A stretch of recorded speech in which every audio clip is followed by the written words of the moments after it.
Hi.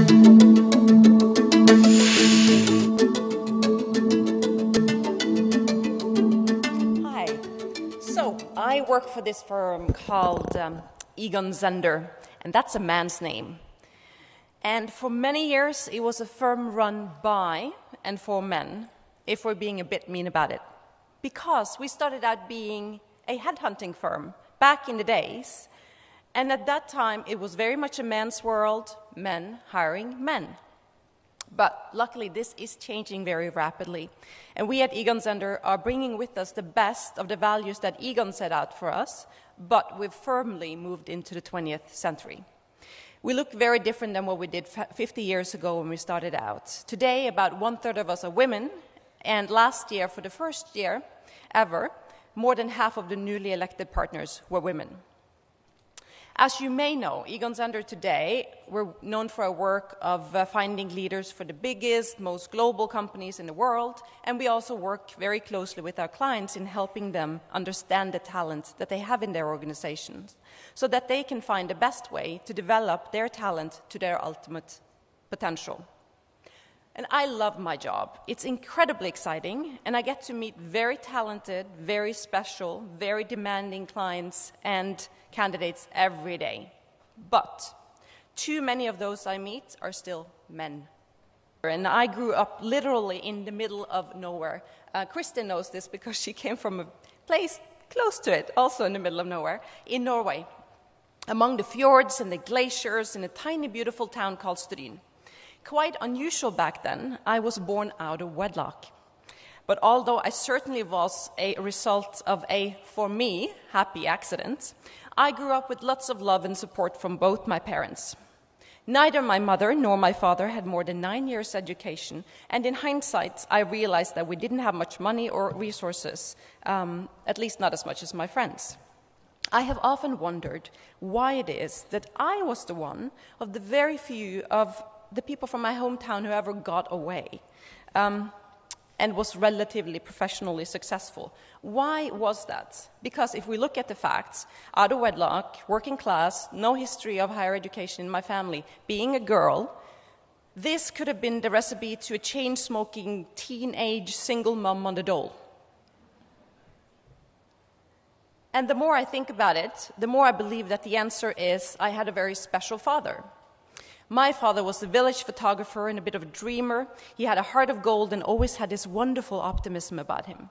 And very important for me and my story, he was the one who told me every day that sky was the limit.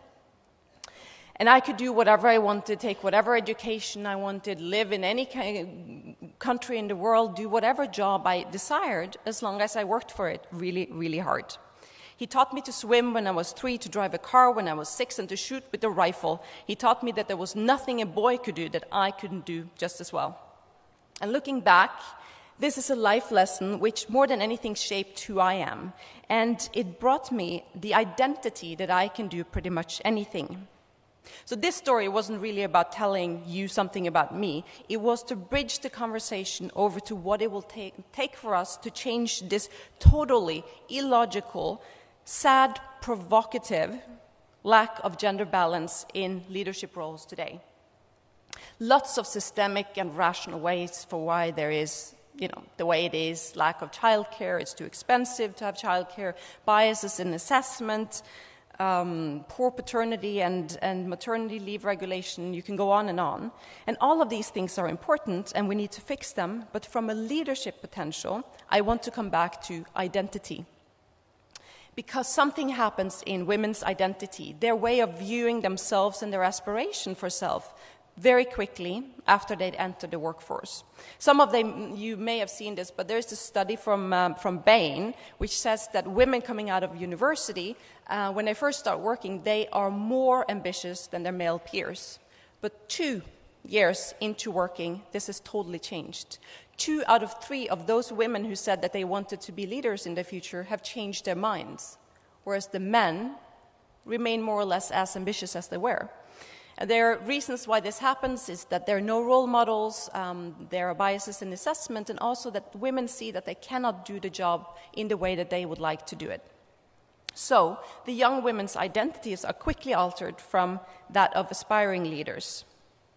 And identity is a dynamic phenomenon. It's not a constant. And as people gain experience and insight over the course of their lives, they come to see themselves, their priorities, and their personal sense of identity in new ways. And this is where we need to start working with women, because believing in being a leader is key to becoming a leader. And just a few tips that you may think about, finding a coach. Daniela talked about that, networking, building support systems, look for role models, many things you can do to work on your identity. I also wanted to share with you a big ambition and aspiration that we at Egon Zehnder launched last fall in London. Because we found that despite all this great development and improvement happening on the board levels, where there are lots of non-executive women coming in, none of this is really happening on the executive level. Only 6 of the 100 biggest companies in the UK are led by a woman, and this is the same wherever you go in the world. And we know that this is unlikely to change very soon, because if you look at the layer under CEO -1 executive teams, 9% of the people there are women, and they're normally in the functional roles, so head of human resources or communications, and those are important roles, but most likely they're not going to lead you to become CEO, so it's not going to change, is it? So things need to be changed, and it needs to be quite dramatic, and everyone needs to be part of this. Government, companies, leaders, women, men, search firms, schools, media, politicians.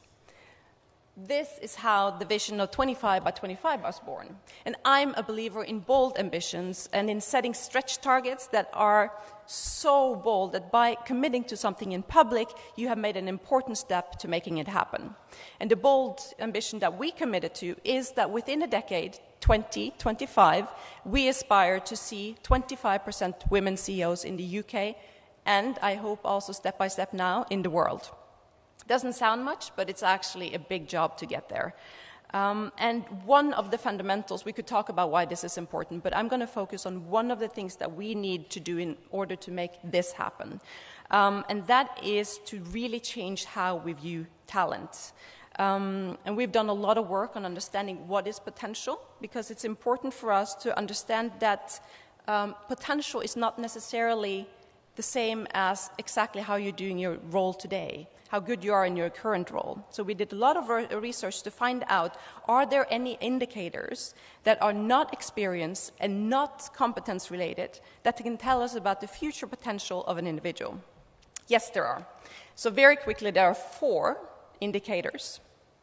First one is insight, and that's more than just IQ. It's the ability to remember data, to analyze, to spot connections that no one else has seen. I like to think of it as 3-dimensional intelligence, making order where others see chaos. The second is engagement, and by that we mean the ability to win people over by selling a compelling vision, playing to both hearts and minds, but also to listen and to read signals and to understand body language, so not only project, but also to take in information about what goes on around you. Third one is determination, not surprisingly perhaps, the ability to go on, stumble, get up again, keep going. And then the crown jewel, which is curiosity, which also I think, Daniela, you talked about in this learning part of how you started your speech. It's really what drives everything, and how we think about children, of how they just experiment and try new things and they want to discover. And if we can continue doing that through our lifetimes, we can continue also learning through our adult lives. So think about that when you think about how you want to develop your potential. And the curiosity part is also, it's not about the world, it's also about yourself. Ask questions to the people around you. Ask for feedback. Say, how am I doing? And listen to it and be brave enough to take that feedback and think about how you can act on it. So that's easy, isn't it? Just think about insight, engagement, determination, and curiosity, and you'll be all right.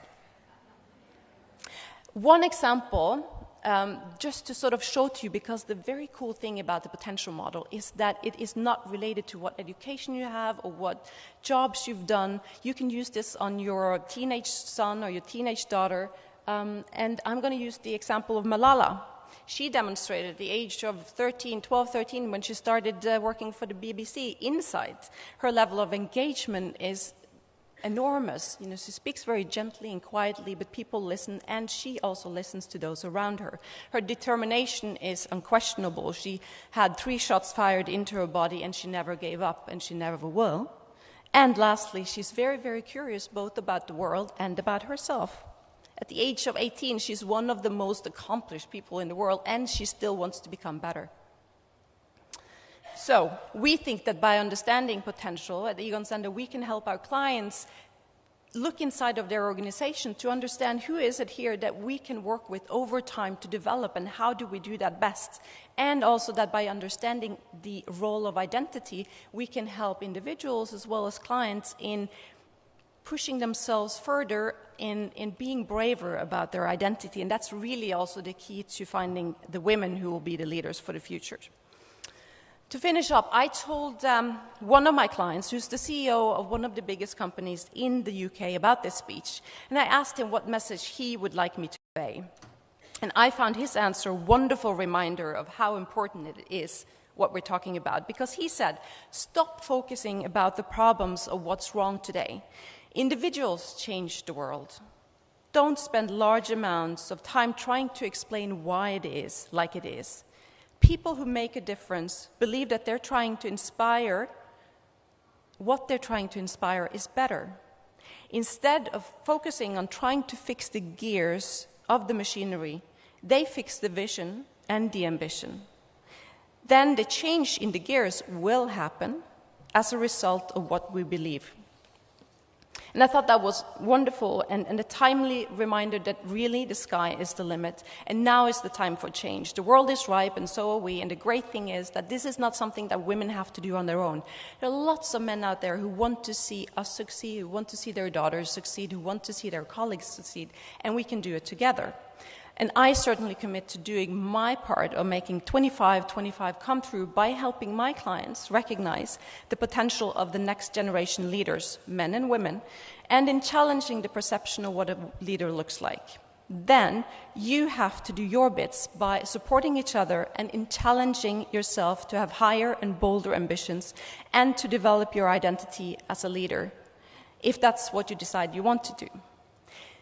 And by focusing on developing your potential, insight, engagement, determination, curiosity, you can push yourself to continue learning and become the best that you can be. Because remember, the sky is the limit. Never forget that. Thank you. Well done.